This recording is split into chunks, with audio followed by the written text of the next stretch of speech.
Okay, folks, it's your buddy Mike Messier. Fucking Hunger Games, the Songbirds, or the Ballad of the Songbirds and Snakes. Oh, what a subtitle. I believe this was a prequel. I believe that the blonde boy, the blonde kid in this thing, is the Woody Harrelson character. Is that accurate? 20 years before the Hunger Games we saw 10 years ago. See, I don't study these goddamn movies. I go to them. I enjoy them. But I don't go home and fucking Netflix and chill with Hunger Games from 12 years ago. I realize that's what put Jennifer Lawrence on the map and all this horse shit. I was trying to remember the lady's name that played the Hunger Games, like the games master in this thing, this one that I saw tonight. She's the lady that was in Fences with Denzel Washington, Viola Davis. Oh, God. So what did I think? I went to this movie tonight. It's a Thursday night. I crammed it into my busy schedule. Basically, because I didn't want to get stuck with it. I didn't want all the fucking Twitters and all the fucks on Instagram and Facebook to post their little opinion blurbs. I wanted to see it with my own two eyes before it could get ruined. And I enjoyed it, okay? And in some bizarre way, one of the more interesting aspects of my enjoyment tonight was kind of the redemption of this young actress who kind of talked too much on the red carpet, did not get any help from her buddy there, Gal Gadot. I'm talking about Rachel Zegler, I believe her name is. Now, was she in West Side Story? Was that the deal? The whatever the fuck it was, or the musical, or whatever the fuck? But I guess she's, big and powerful and famous now. She's very young, but she made this horrible error as an actor or as an actress. She basically, put down her own project. That's one thing, actors, I'll tell you. You never destroy your own project, because it's not just your project, it's other people's projects.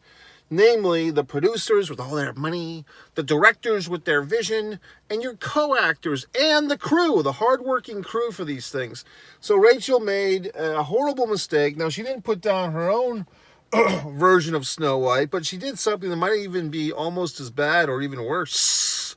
She put down the original source material, the beloved Disney film. Now, Rachel made a typical error of young people.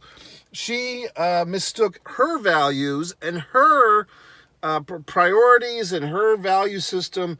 She mistook that for pertaining to the whole world. And, the fucking Snow White has to be the leader she has to be. And she's not just waiting around for some dude with some magic D to drive into her. All her feminist agenda, thoughts on Snow White. It's okay to have those opinions, Rachel. In fact, it's good that you do. But when you cram those opinions down the fucking throat of the common man, the common woman, the common non-conforming gender person in this world, they get upset and they blackball you and you get canceled. So the poor girl, she may never work in this town again until she does, but I'm going to give her credit, because in my own slanted view, I was a little, I didn't think of her as a bad person. I just thought, this is a entitled actress. She has no clue how hard it is for people with more talent than her, namely me, to get a big starring role in a movie, and she's taking this fucking all for granted. She's living in this fantasy fucking world, and now her balloon's getting popped by the assholes on Twitter and everywhere else, and YouTube. But guess what? She's a good actress. Very good actress. I found her, I'll compare her to a recent other film that I watched, which I didn't think the actress was that great in. Not that she's a horrible actress, but the movie I watched the other night, the horror film, God, what was it called? It was the horror film. I just saw it the other night. I just reviewed it. Oh, God, it wasn't, still haven't seen the Freddy 5 Days thing. This was, if I stop talking, I could let myself remember. I just saw it like 2 nights ago. What the fuck was it? Oh, It's a Wonderful Knife. The actress in that, No offense, I'm sure she's going to have a great career, but Zegler in this, destroys her, okay? Not to compare two people against each other, but I just did. Zegler was very good in this, and she's doing like this whatever the fuck Minnie Pearl voice, or like fucking whatever the fuck Arlo Guthrie. She's like this folk singer, like twang, and she pulls it off. I mean, Christ. So I don't know. I think this is a thing where if people hate Zegler, and how can you hate this girl? She's 17 years old. Yes, she put her foot in her mouth and ate her toes on the red carpet. But who hasn't said something stupid, let alone when you're 17 years old, okay? So I'm going to give her a nice big Mike Messier pass. Interesting, though, I did see a little conspiracy theory in this thing. Look how fucking big my arms are, by the way. Rachel Zegler is in this Hunger Games prequel, and here's Mr. Peter Dinklage, of all people. He's in this thing. Very good performance by Mr. Dinklage, okay? But wasn't it Mr. Peter Dinklage who 3 or 4 years ago kind of put his foot down against Disney and said, why are they making this Snow White movie? It's very insulting to people with dwarfs. Ism and little people and dare I say midget. So he was very outspoken, and Disney listened to him. And my buddy there, Hornswoggle, who I reviewed his book, he was upset because he wanted to play a dwarf in the Snow White and the Seven Dwarfs movie. But suddenly, from what we've seen in this leaked photograph, these are not dwarfs in the movie. They were human people. But then when Rachel Zegler put her foot in her mouth, then they replace all the real people, or the whatever the fuck, the people, with CGI dwarfs. So now some people conspired to think, well, maybe those people that were not dwarfs that were photographed, and one was a little person and 6 were not, maybe they were just stand-ins for the CGI dwarfs. I don't think so. I think they actually were actors in the movie and they've been replaced. So who the fuck knows? That's a whole other story for another time. I think, going back to this movie, I thought Zegler was very good. I thought she is a thin person, okay? And so they kind of reference that, like, hey, she's hungry. Well, good, makes sense. Shit, you should have... Where were you, Ally McBeal, 20 years ago for this thing? Oh, God, what's that actress's name?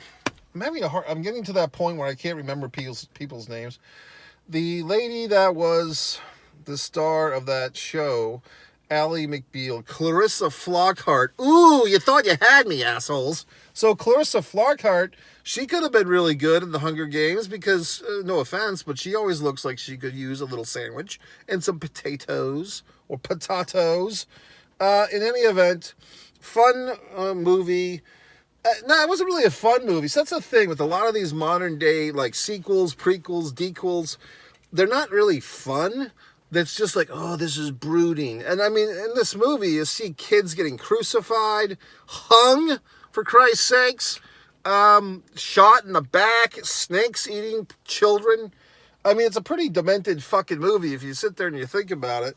And it's like, why is this the movie that all the kids are going to go rush out and see? I guess there's... somebody told me recently that human beings... I think my new friend there, Ross, of the Hump Day Calls podcast, of which I'll be on January 4th. I think Ross's theory, or something that he heard... nobody thinks of anything. You just heard something and then you regurgitate it. But he was telling me that people enjoy seeing other people suffer. So, when you think about it, when you're listening to these podcasts like I do of true crime, the Bakersville 3 is what I'm listening to now. When you listen to these things or you watch these, missing people shows or Dateline NBC and all this crap, you're enjoying the suffering of others. And with something like the Hunger Games, I believe this one was a lot more violent than the fucking one from 10 years ago. Like, this seemed a lot more violent, a lot more deaths, more creative deaths. Unless I'm forgetting, because I think I saw the Hunger Games, I think there was 2 or 3 10 years ago. But I just think the deaths were just more intense in this. And it's like, we like seeing other people suffer because it's not us.